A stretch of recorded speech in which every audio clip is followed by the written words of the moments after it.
Paper bag কিভাবে বানালাম সেটা জানতে হলে পুরো ভিডিওটা দেখতে থাকো আমার সাথে।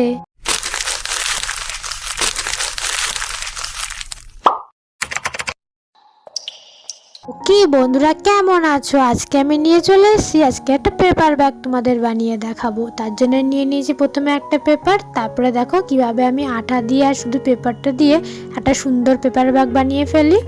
তোমরা জানোই এখন প্লাস্টিকের যুগ, চারিদিকে প্লাস্টিক ভরা, কিন্তু প্লাস্টিকটা আমাদের পরিবেশের জন্য ভালো নয়। তার জন্যই আমি সুন্দর পেপার ব্যাগটা তোমাদের বানিয়ে দেখাচ্ছি। আমি যখন ছোট ছিলাম তখন এসব পলিথিন প্যাকেট অতটা ছিল না, ছিল কিন্তু বেশি কাগজের ঠোঙা ইউজ হতো। দেখো ঠোঙা দিয়েই আমি সুন্দর মতো একটা ব্যাগ বানিয়ে দেবো।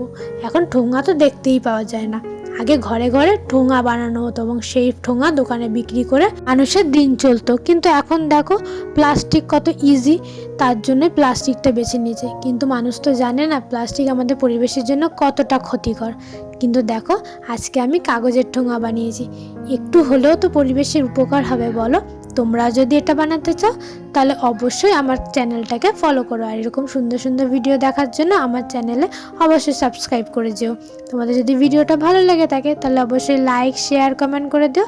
আর চ্যানেলে নতুন হয়ে থাকলে নিচে সাবস্ক্রাইব লেখা বাটনটা প্রেস করে পাশে থাকা বেল আইকনটা অবশ্যই ক্লিক করে দিও, যাতে সব সুন্দর সুন্দর ভিডিও নোটিফিকেশন তোমাদের কাছে আগে পৌঁছে যায়।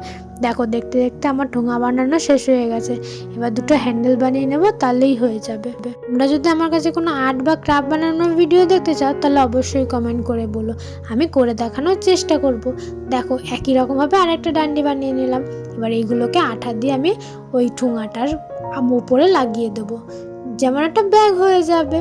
দেখো কত সুন্দর আর ইজিভাবে আমি এটা করে নেব। এবার থেকে তোমরা কিন্তু কোনো খবরের পেপার ফেলে দেওয়ার আগে একটু ভাববে যে একটা সুন্দর ব্যাগ হয়ে যাবে, যা পরিবেশের জন্য খুব উপকারী।